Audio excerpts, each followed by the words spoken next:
Bismillah, Alhamdulillah, assalatu wassalamu ala rasulillah.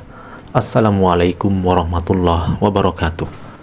Mungkin ada sebagian orang yang percaya saja terhadap klaim keturunan Rasulullah Shallallahu Alaihi Wasallam yang disematkan terhadap seseorang.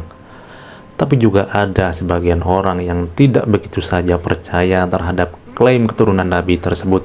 Mereka yang meragukan atau mempertanyakan atau tidak mempercayai terhadap klaim tersebut bisa dikatakan tipikal seseorang yang berpikir kritis dan peduli terhadap kebenaran. Keraguan atau ketidakpercayaan mereka tentu ini bukan karena kebencian mereka terhadap seseorang, terlebih karena kebencian mereka kepada keturunan Nabi. Karena keraguan atau ketidakpercayaan mereka ini bukan semata-mata tanpa dasar, bahkan dinilai memiliki dasar yang kuat. Seperti yang dikatakan oleh Kiai Zahro, seorang Kiai NU, seorang tokoh NU, seorang yang telah banyak belajar ilmu agama, bahkan memiliki gelar yang tinggi dalam pendidikannya, mengatakan bahwasanya 4 disiplin ilmu sekalipun tidak menyatakan kalau mereka yang saat ini mengaku sebagai keturunan Nabi adalah nasabnya tersambung ke Rasulullah Shallallahu Alaihi Wasallam.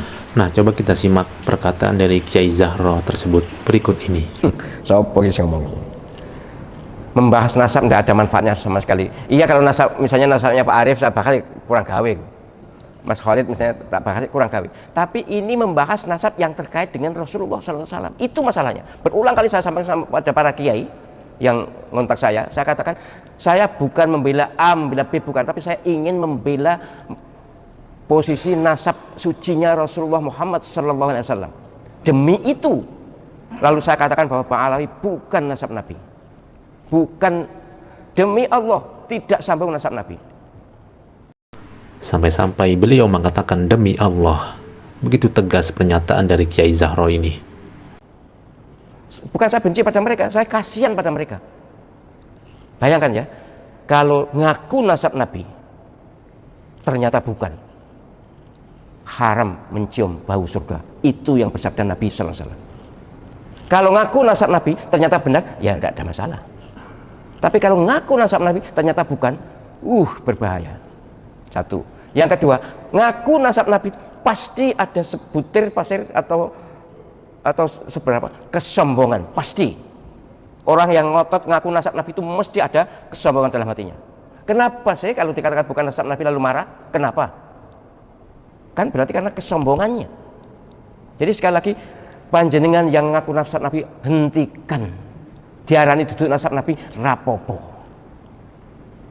Banyak sebenarnya yang nasab Nabi yang diam. Banyak di Maroko, di Yordan, di Saudi Arabia, di sini. Para wali songo itu tidak ada yang ngaku nasab Nabi, walaupun mereka sesungguhnya nasab Nabi. Yang sungguh-sungguh nasab Nabi biasanya malah sembunyi. Kok dikatakan bukan nasab Nabi marah? Pasti bukan nasab Nabi. Tidak ada. Darah Nabi SAW diturunkan untuk orang-orang yang sombong, itu tidak ada. Untuk orang-orang yang menyesatkan umat itu tidak ada. Untuk orang-orang yang khurafat tidak ada. Tetap inna akramakum indallahi atqakum. Yang paling mulia di antara umat Nabi Muhammad SAW seluruhnya, sejak dulu sampai nanti kiamat, adalah yang paling bertakwa, bukan nasab siapa. Dan ahlul bait itu tolong, bukan orang yang sekarang nasabnya Nabi, bukan ahlul bait. Ahlul bait adalah Nabi Muhammad SAW. Kemudian Sayyidina Ali radhiyallahu anhu, Sayyidah Fatimah radhiyallahu anha, Sayyidina Hasan dan Husain radhiyallahu anhuma. Ini 5 ini. Mestinya dalam hati saya harusnya juga Siti Khadijah. Tapi Nabi SAW menyebutkan 5 ini. Lalu kok generasi sekarang ngaku ahlul bait. Aku muni matamu gak enak ya, tapi itu gemerget, apa mas gemerget mas? Geram saya. Saya ini umat Muhammad, panjenengan juga umat Muhammad. Jangan kaken pola kan. Sungguh saya tidak memusuhi orangnya, tapi saya kasihan mereka. Mereka yang ngaku nasab Nabi itu loh, ngaku dzurriyyah Nabi itu berbahaya. Berdasarkan ilmu ini, ilmu itu, ilmu ini, 4 disiplin ilmu menyatakan mereka bukan nasab Nabi. Lalu apa? Mecah belah? Oh enggak. Justru inilah dalam rangka bagaimana supaya kita rukun, inna akramakum indallahi atqakum, lalu tidak ada perbudakan lagi. Penjenengan tontonlah video-video itu. Gimana tampilan mereka? Astagfirullah. Sungguh bukan akhlak Nabi. Tapi saya tidak ingin berkepanjangan, hanya saya ingin menegaskan bahwa orang yang ngaku nasab Nabi itu beresiko dunia maupun akhirat, terutama akhirat.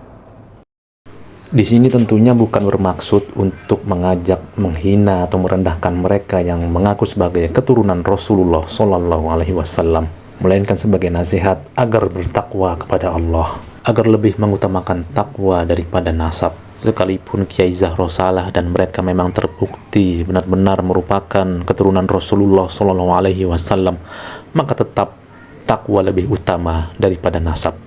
Semoga bisa diambil pelajaran dan bisa bermanfaat.